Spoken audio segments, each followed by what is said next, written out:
Hi കൂട്ടുകാരെ, ഇന്ന് ഞാൻ ഒരു പാലട പ്രഥമനാണ് ഉണ്ടാക്കുന്നത്.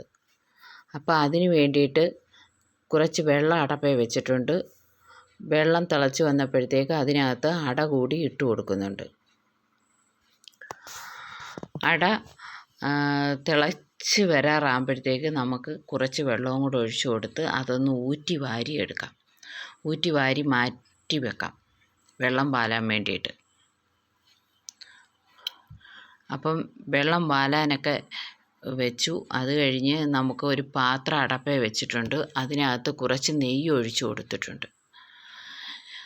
നമ്മുടെ അടയെല്ലാം ഒന്നി തൊടാതെ കിടപ്പുണ്ട്.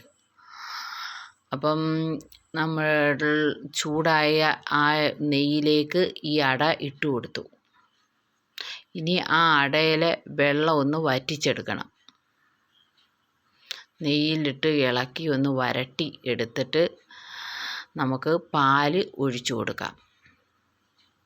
ഇനി ഈ പാലിൽ കിടന്ന് ഈ അട വേവണം.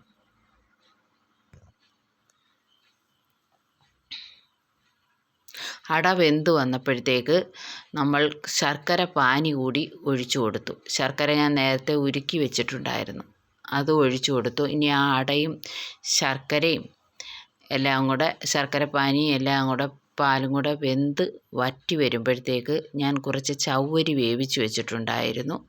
അതുകൂടി നമുക്ക് ഈ അടയിലേക്ക് ചേർത്ത് കൊടുക്കാം. ഇനി കൈ വിടാതെ ഇളക്കി കൊടുക്കണം, അല്ലെങ്കിൽ അടിക്ക് പിടിക്കും. അതുകൊണ്ട് ഇനി ചൊവ്വിനെ ഇളക്കി യോജിപ്പിച്ച് വേവിച്ച് എടുക്കാം. അപ്പം നമ്മുടെ വീഡിയോ ഇഷ്ടപ്പെടുകയാണെങ്കിൽ ലൈക്ക് ചെയ്യണം, ഷെയർ ചെയ്യണം, സബ്സ്ക്രൈബ് ചെയ്ത് തരണേ. സബ്സ്ക്രൈബ് ചെയ്യുമ്പോൾ അതിൻ്റെ അടിയിലൊരു ബെല്ല് വരും. ബെല്ലിലൊന്ന് ടച്ച് ചെയ്യുമ്പം താഴെ ആളെന്ന ഓപ്ഷൻ വരും. അതിലൂടെ ഒന്ന് ടച്ച് ചെയ്യണേ. അപ്പം ഞാനിടുന്ന വീഡിയോയുടെയൊക്കെ ഈ നോട്ടിഫിക്കേഷൻ നിങ്ങൾക്ക് ഉടനടി ലഭിക്കുന്നതായിരിക്കും. അപ്പോൾ ഞാൻ ബാക്കി ഇരുന്ന പാല് കൂടി ഇതിനകത്തോട്ട് ഈ അടയിലേക്ക് ഒഴിച്ചു കൊടുത്തിട്ടുണ്ട്. നമ്മുടെ അടയെല്ലാം ഇവിടെ വെന്ത് സെറ്റായി വന്നിട്ടുണ്ട്. അപ്പം ഇതിൻ്റെ കൂടെ ഒരു ഇച്ചിരി ഉപ്പ് പൊടിയും കൂടെ ചേർക്കണം, മധുരം ബാലൻസ് ചെയ്യാൻ വേണ്ടിയിട്ട്. ഇനി ഇത് ഒത്തിരി വറ്റിക്കുകയൊന്നും വേണ്ട.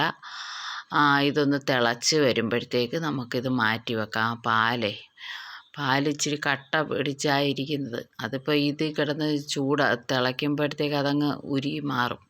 അപ്പോൾ ഇതിനകത്ത് ഇടാൻ വേണ്ടി കുറച്ച് പൊടികൾ കൂടി വേണം. അതിന് വേണ്ടിയിട്ട് ഞാൻ കുറച്ച് ജീരകം, ഏലക്ക, പിന്നെ ആണെങ്കിൽ കുറച്ച് ചുക്ക്, ഇതെല്ലാം കൂടെ ഞാൻ എടുത്തിട്ടുണ്ട്. അതൊരു മിക്സിയുടെ ജാറിൽ ഇച്ചിരി പഞ്ചാരയും കൂടി ഇട്ട് പൊടിച്ചു കൊണ്ടുവന്നിട്ടുണ്ട്. അത് നമുക്ക് ഈ പാലട പ്രഥമനിനകത്തോട്ട് ഇട്ട് കൊടുക്കാം. ഇനി അതൊന്ന് ഇളക്കി യോജിപ്പിച്ചിട്ട് നമുക്ക് അടച്ചു വെക്കാം.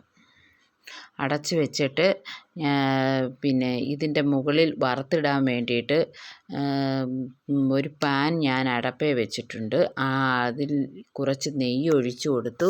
അതൊന്ന് ചൂടായി വന്നപ്പോഴത്തേക്ക് അതിനകത്ത് കുറച്ച് അണ്ടിപ്പരിപ്പും മുന്തിരിങ്ങ എല്ലാം കൂടെ വറുത്ത് കോരി എടുക്കുകയാണ്.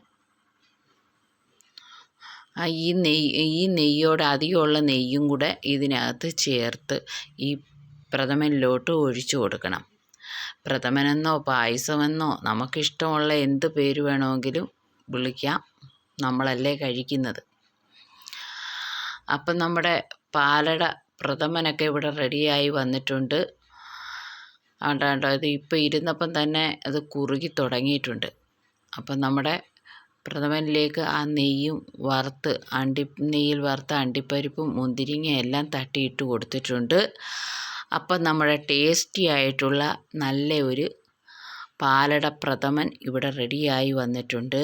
അപ്പം നമ്മുടെ ഇന്നത്തെ വീഡിയോ ഇത്രയേ ഉള്ളൂ. Okay, bye. നിങ്ങളും ഇങ്ങനെ ഒന്ന് ഉണ്ടാക്കി നോക്കണം, സൂപ്പറാണ്.